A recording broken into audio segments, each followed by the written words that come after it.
Добро пожаловать на канал Hard Reset Info. Перед нами находится устройство StreamDog от MIRABOX. И сейчас я покажу вам, как выполнить сброс настроек.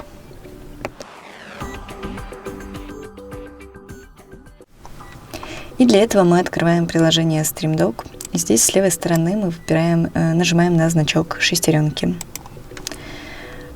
И выбираем общие настройки.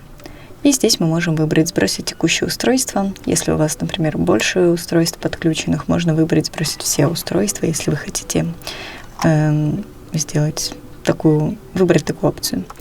Вот, я нажимаю «Сбросить» и нажимаю «Ок». И на этом все. Спасибо за просмотр. Ставьте лайки, подписывайтесь на наш канал.